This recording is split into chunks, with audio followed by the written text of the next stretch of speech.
तरीका है कि आप उस चीज़ को जो है ना अधिक से अधिक प्रैक्टिस कीजिए। अच्छा, प्रैक्टिस कैसे करेंगे? देखो, अभी हम लोग स्टूडेंट हैं, ठीक? तो स्टूडेंट क्या होता है ना कि उसके पास रिस्पॉन्सिबिलिटी नहीं होता है, वर्कलोड नहीं रहता है। अभी मत बोलना कि रिस्पॉन्सिबिलिटी मेरे पास है।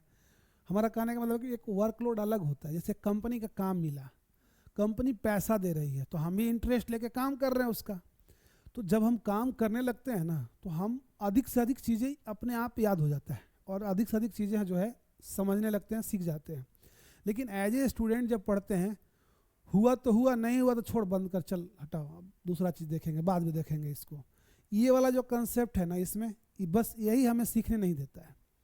नहीं तो देखो, अपने से हम कितना वेबसाइट बना सकते हैं? 1-2 बना सकते हैं, खुद से सोच सोच के 2 ही बना सकते हैं, 4 बना सकते हैं, 5 बना सकते हैं। लेकिन अगर किसी ऑर्गेनाइजेशन से अगर जुड़ जाते हैं तो हम वहाँ पे मल्टीपल वर्क्स हमको मिलेगा और उस तरह से हम काम करके सीख सकते हैं, ठीक है? अच्छा, एट्रीब्यूट्स का बात है। देखो, फर्स्ट डे हम लोग मिले, ठीक है? फर्स्ट डे हम लोग मिले तो क्या आप बताइए, आपके बारे में हम कितना जानते हैं? कुछ नहीं। आप मेरे बारे में कितना जानते हैं? कुछ नहीं। लेकिन बेसिक आपको कुछ एट्रीब्यूट्स आपको मालूम चला कि ये बंदा है जो ये चीज़ मुझे सिखाएगा। मुझे मालूम चला कि ये लोग जो हैं ये चीज़ सीखेंगे और ये चीज़ इन लोग को चाहिए, ये चीज़ सीखने के लिए ये लोग आए हैं। आपका सिर्फ इतना देर में 2-4 एट्रीब्यूट्स हमने जाना, आपने भी इतना देर में 2-4 एट्रीब्यूट्स मेरा जाना, यही ना? लेकिन अगर हम लगातार हम लोग मिलते हैं, यहाँ आते हैं, हम लोग बात करते हैं, तो अधिक से अधिक आपके बारे में हम जानेंगे, आपका बिहेवियर्स, एट्रीब्यूट्स जानेंगे, आप मेरा जानेंगे। तो इस तरह से हम लोग जब तक किसी चीज़ से इंटरेक्ट अधिक से अधिक नहीं होंगे तो कैसे याद रहेगा? अभी आपने ये ध्यान रखा कि फॉन्ट साइज ऐसे बढ़ेगा, फॉन्ट फैमिली ऐसे चेंज होगा, ठीक है? तो ये चीज़ें जब हम उसके अंदर जाएंगे तो मल्टीपल वैल्यू मिलेगा। समझ रहे हो बात? अब जैसे ही आप फॉन्ट फैमिली लिखते हो, ठीक है, फैमिली लिखते हो, और उसके बाद देखोगे यहाँ पे बहुत सारा वैल्यू है। अब कौन सा वैल्यू यूज़ करना है, कौन सा नहीं यूज़ करना है, ये डिसाइड करना बड़ा टफ काम है। लेकिन हाँ, अब एज ए डेवलपर मेरा काम है, फर्स्ट टाइम काम कर रहे हैं तो सबका यूज कर करके देखेंगे किससे कैसा आ रहा है। माइनर चेंजिंग फॉन्ट स्टाइल आएगा उसका। तो ये चीज़ें हैं। अब यहाँ पे आप यूज करती हैं फॉन्ट साइज। अब देखो, साइज में भी जाओ तो एक मतलब कम से कम 50 एट्रीब्यूट्स, 20 एट्रीब्यूट्स होंगे, ठीक? अब बंदा बोलेगा कि सर आप तो बता दिए कि फॉन्ट साइज में डाल दो, लार्ज डाल दो। लार्ज ही थोड़े होता है, हमको लार्ज से और ज़्यादा चाहिए तो एक्स लार्ज, और ज़्यादा चाहिए तो एक्सेस लार्ज, उससे भी अधिक चाहिए तो हम सीधे लिख दिए 200 पिक्सल 50 px, ऐसे लिख दिए, em लिख दिए। तो ये भी करने से आपको सीखने के लिए आएगा। याद करके पागल कौन होगा? इस चीज़ को याद करेगा तो समझ, कितना याद करेगा? सबसे बड़ी बात ये है, देखिए मेरा एक ही कहना है कि कोडिंग में कभी भी हम लोग याद करके नहीं सीख सकते हैं, क्योंकि कोडिंग एक ऐसा कंसेप्ट है, ये डायनेमिक क्रिएटिविटी है। क्रिएटिविटी क्या होता है? जैसे आप गाड़ी चलाते समय आप कुछ रूल याद कर लीजिए कि जब गाड़ी रोकना होगा तो ब्रेक मारेंगे, जब गाड़ी बढ़ाना होगा तो एक्सीलेटर देंगे, टर्न करना होगा तो हैंडल मोड़ेंगे। लेकिन क्या आप जब स्कूटी या बाइक या कार चलाती हैं तो क्या ये रूल्स याद आपको रहता है? सोचिए, रैंडम कभी ब्रेक मारना पड़ जाता है, रैंडम कभी भी एक्सीलेटर पूरा कस के आप दे देती हैं, जहाँ चाहते हैं वैसे घुमा लेती हैं। ये स्टडी का पार्ट है या एक्सपीरियंस का पार्ट है? बस ऐसा ही ये भी है। और इतना हम लोग एक्सपर्ट हो जाते हैं चलाते चलाते, अगर आप गाड़ी चला रही हैं, पर डे चला रही हैं, तो इतना एक्सपर्ट हो जाती हैं कि ध्यान कहीं और है तो चल रहा है, चलता है कि नहीं चलता है? दूसरी बात, चलाते चलाते कभी कोई मोबाइल फ़ोन भी उठा कर देख लेते हैं। लेकिन आप फर्स्ट डे उम्मीद करती हैं इस चीज़ का? फर्स्ट डे तो पूरा कस के आदमी पकड़ने के बावजूद लगता है गिर जाएंगे।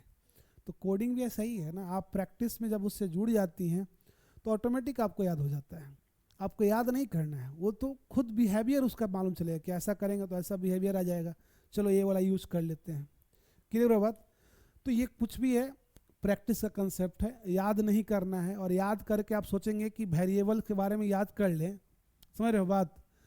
जैसे बच्चा को हम लोग, देखो अपना बारे में बता रहे हैं, जब फर्स्ट टाइम हम लोग जब कॉलेज में गए ना तो प्रोग्रामिंग लैंग्वेज, जैसे आप लोग तो 11th-12th में भी सुनी होंगी कंप्यूटर लैंग्वेज के बारे में ना, कंप्यूटर के बारे में सुनी होंगी।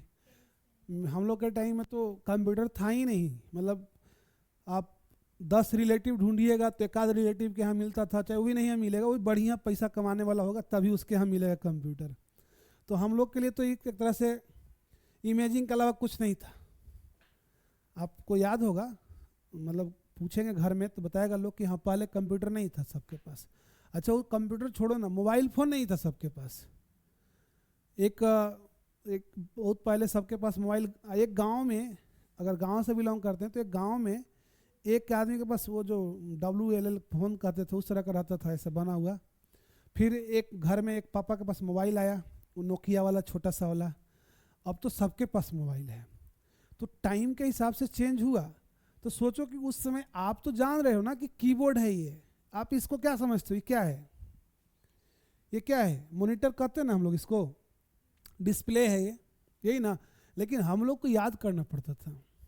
अब सोचो हम लोग इतना डिफ़िकल्ट टाइम में पढ़ के सीख सकते हैं, तो आप लोग क्यों नहीं, आप लोग तो और आसानी से सीख सकते हैं इस चीज़ को ना।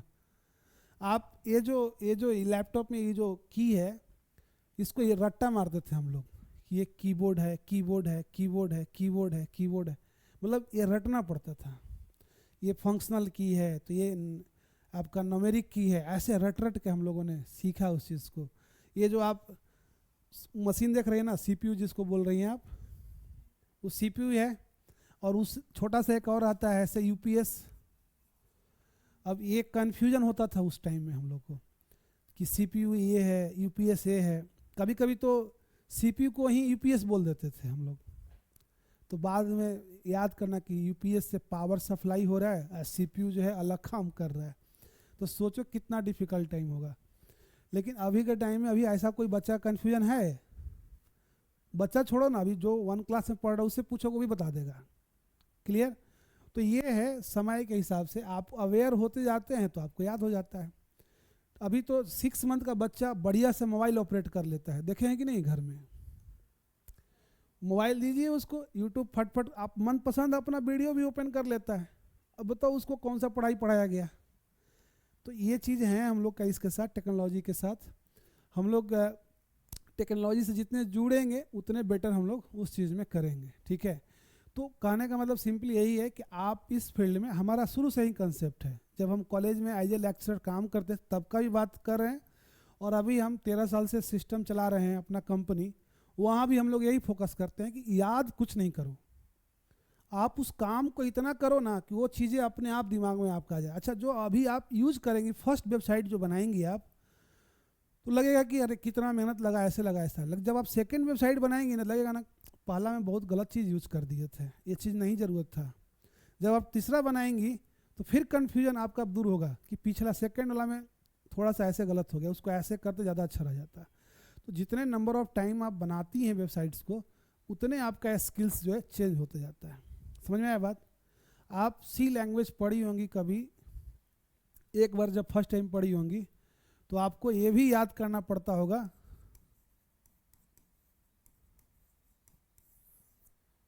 Character set.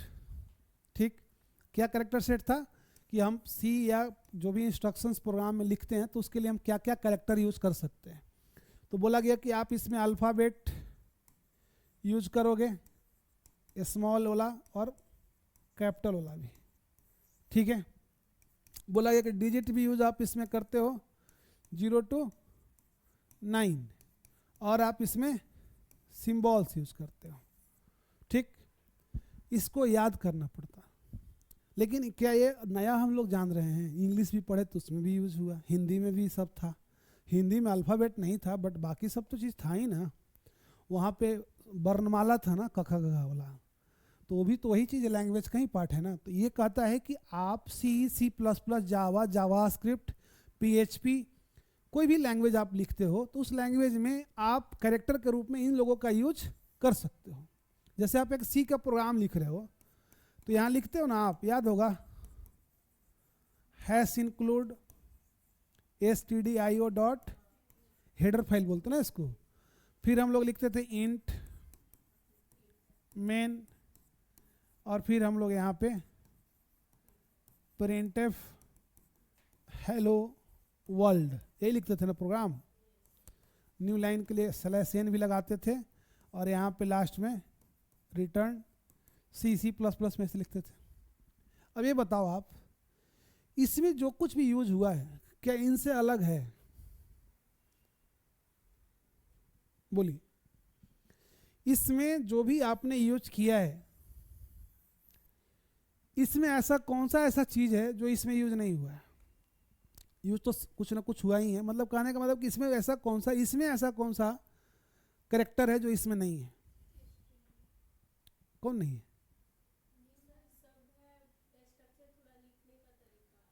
नहीं, मेरा बात नहीं समझे आप। मेरा कहने का मतलब कि इस जो प्रोग्राम के अंदर, सी प्रोग्राम के अंदर ऐसा कौन सा कैरेक्टर है जो इसमें नहीं है, कैरेक्टर सेट के अंदर नहीं है?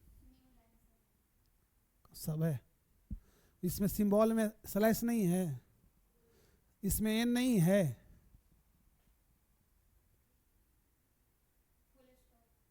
हाँ सिंबल में फुल स्टॉप भी है, सेमीक्लोन भी है, बिल्कुल।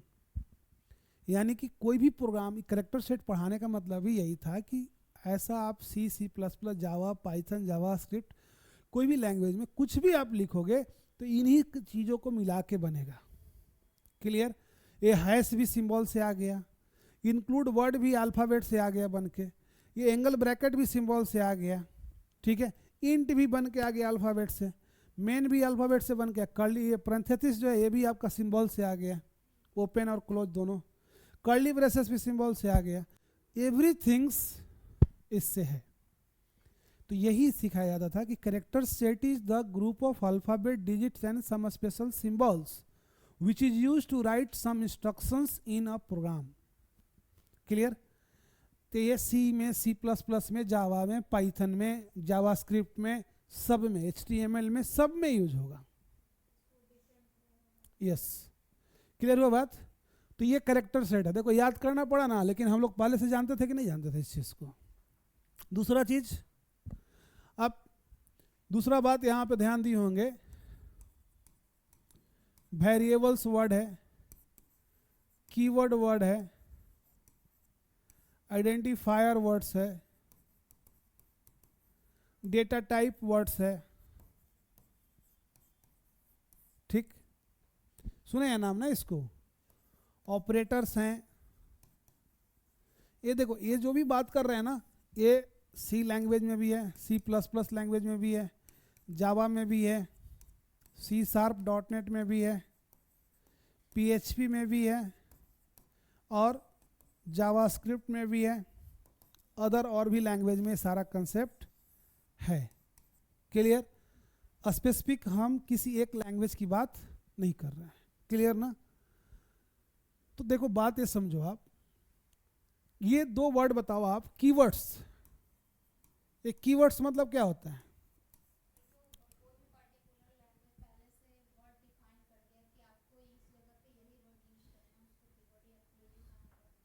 समझ बात ना?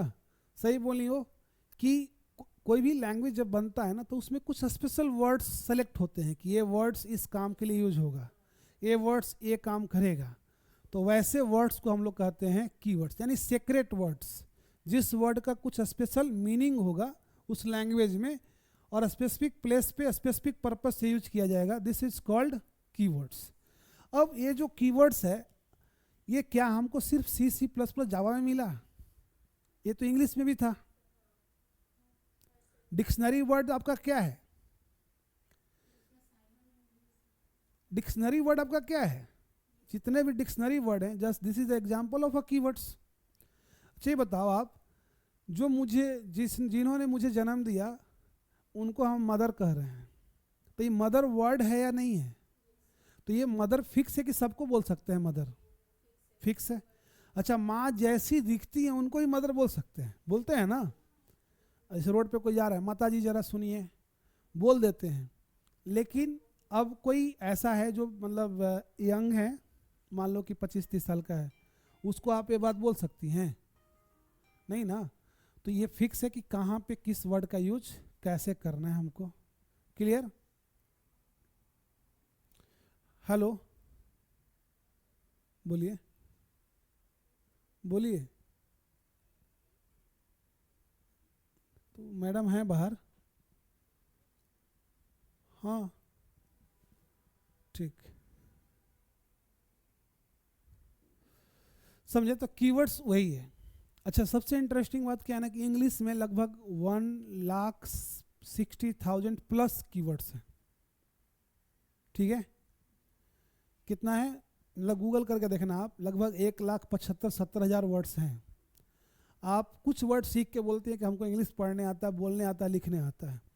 और सबसे इंटरेस्टिंग इधर देखो, सी लैंग्वेज में कितने फिक्स वर्ड हैं पहले से? 32। सी प्लस प्लस में 48 के आसपास, जावा में आपका 68 के आसपास, सी शार्प में उतना ही 68-70 के आसपास, पीएचपी में आपका उतना ही है, उसी के आसपास होगा, जावास्क्रिप्ट में भी वैसा ही है आपका, पाइथन में भी वैसा ही है आपका, पाइथन में 36 ही वर्ड है। तो बताओ आप कि विद इन 100 वर्ड्स आपका ये लैंग्वेजेज हैं और इसको सीखने में कितना टाइम लगेगा? और 1.5 लाख वाला वर्ड को आप बोल रहे हो कि हम सीख गए 4 महीना में, 2 महीना में। तो ये कीवर्ड्स का मतलब ये सीक्रेट वर्ड्स, जिस वर्ड का एक स्पेसिफिक मीनिंग पहले से ही फिक्स है, उसको अलग जगह यूज नहीं कर सकते। जैसे हम सबको सिस्टर नहीं बोल सकते, सबको ब्रदर नहीं बोल सकते हैं, सबको हम लोग टीचर नहीं बोल सकते हैं, है ना, सबको फैन नहीं बोल सकते हैं, सबको ऐसी नहीं बोल सकते हैं। तो ये जो फिक्स है ना, दिस इज कॉल्ड कीवर्ड्स, समझे? लेकिन यहाँ पे कोडिंग में कुछ अलग है। जैसे अभी आपने प्रोग्राम लिखा, वहाँ लिखा इंट मैन, तो इंट एक स्पेसिफिक वर्ड है कि नहीं? तो इंट एक कीवर्ड हो गया वहाँ पे, क्लियर? मेन कीवर्ड नहीं है, मेन एक फंक्शनलिटी परफॉर्म कर रहा है। क्या कर रहा है? फंक्शनलिटी। जैसे देखो होली, अभी हम लोग सेलिब्रेट कर किए हैं ना, तो होली क्या है ना कि होली जो है ना वो डिक्शनरी वर्ड नहीं है। होली का मीनिंग डिक्शनरी में खोजोगे मिलेगा आपको? बोलिए। दुर्गा पूजा का मीनिंग खोजिएगा मिलेगा आपको? बकरीद का मीनिंग मिलेगा डिक्शनरी में इंग्लिश का? अब बोलो क्यों नहीं मिलेगा ये? क्योंकि ये सारे जो हैं क्या हैं? फंक्शंस हैं। क्या हैं? फंक्शंस हैं। और जो डूइंग वर्ड्स है जिसमें हम कोई एक्टिविटी परफॉर्म करते हैं, उसका तो काम ही अलग है, वो तो रिजर्व वर्ड्स में नहीं ना आएगा। तो मेन में तो ऐसा ही था ना, मेन में आप देखिए ऐसा लगा हुआ ब्रैकेट्स, ये फंक्शन का आइडेंटिफिकेशन है जो कर रहा है कि कुछ टास्क करेंगे, कुछ काम करेंगे, क्रिया करेंगे। क्लियर हुआ बात कि नहीं समझे? तो उसी तरह से यहाँ पे बताया आपको कि होली, दीपावली, दशहरा, ईद, बकरीद, जो भी वर्ड है सब फंक्शंस का नाम है। किसका नाम है? फंक्शंस का। क्लियर हुआ? और रिजर्व वर्ड्स अलग हो गया। क्लियर ना? जैसे अब इंग्लिश में वर्ड समझ में आया, वैसे ही यहाँ प्रोग्रामिंग में आ गया। क्लियर हुआ कि नहीं हुआ ये? अब बताओ आप इसमें याद क्या करना था? याद क्या करना था बताओ आप? बस सोचना है खाली कि ऐसा टाइप का रहेगा, ऐसा रहेगा, तो उसको हम लोग कीवर्ड्स कहेंगे। और जहाँ पे कुछ टास्क परफॉर्म होगा जिसको यूज, उसको फंक्शंस कहेंगे। क्लियर ना? तो यही बात बोल रहे, कोडिंग में आपको कुछ भी याद करने की आवश्यकता नहीं है, बस आप उसको अपने रियल लाइफ से जोड़ दो ना, उसको आपको ऑटोमेटिकली वो याद रहेगा। अच्छा, याद ही नहीं, हमको लगता है कि अभी आपको बोला जाए कि आप कीवर्ड्स के ऊपर 10 मिनट बोलो, तो आप बोल सकती हैं, आराम से बोल सकती हैं, 10 मिनट आराम से बोल सकती हैं। सिर्फ कीवर्ड टॉपिक पे आपको 10 मिनट बोलने के लिए कॉलेज में बोला जाए तो आप 10 मिनट नहीं बोल सकती हैं। अब कुछ भी बना बना के बोल सकते थे। अभी हम आपको 10 मिनट से बोल रहे हैं ना जी, तो क्या बोल रहे थे? सब तरह से इधर उधर एग्जाम्पल कर रहे थे, बता रहे थे, समझा रहे थे। वैसे आप भी समझा सकती हैं। आपको बोला जाए 20 मिनट, तो 20 मिनट आप बोल सकती हैं। हमको बोल दे कॉलेज में लेक्चर आप दो, इसी कीवर्ड्स पे ही देना है आपको 2 घंटा, तो 2 घंटा हम दे देंगे आराम से।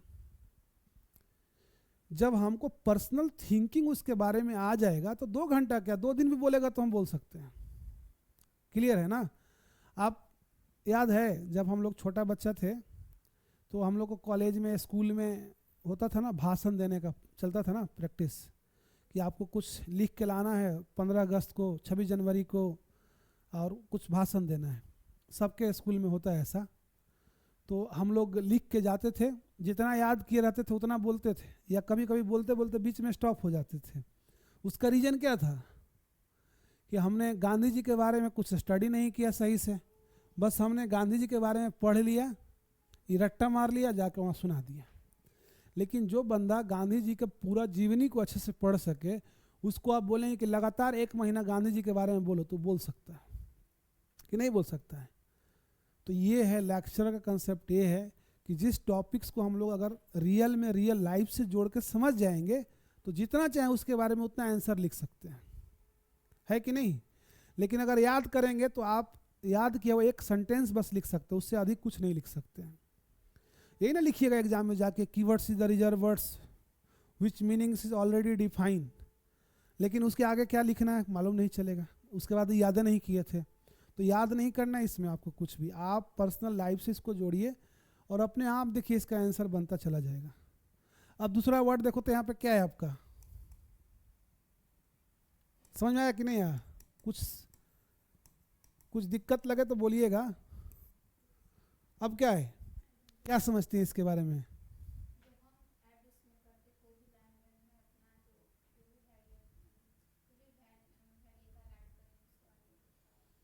आपको जानती हैं?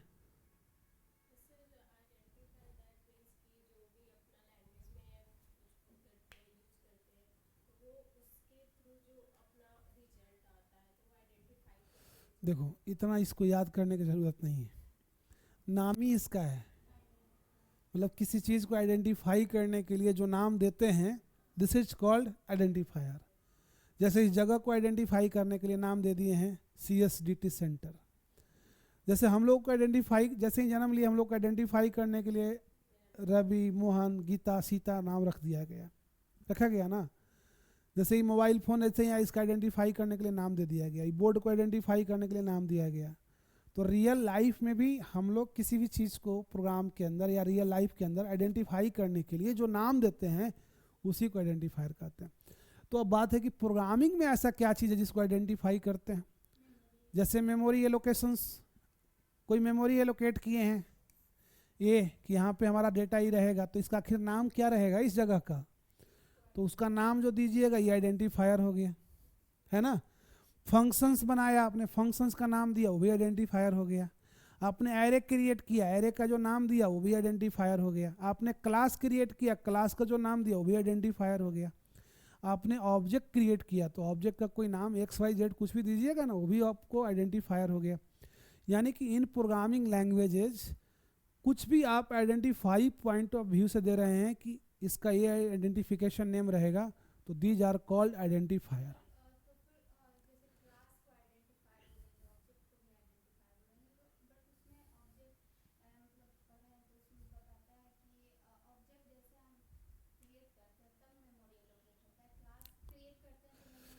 देखो हाँ हाँ,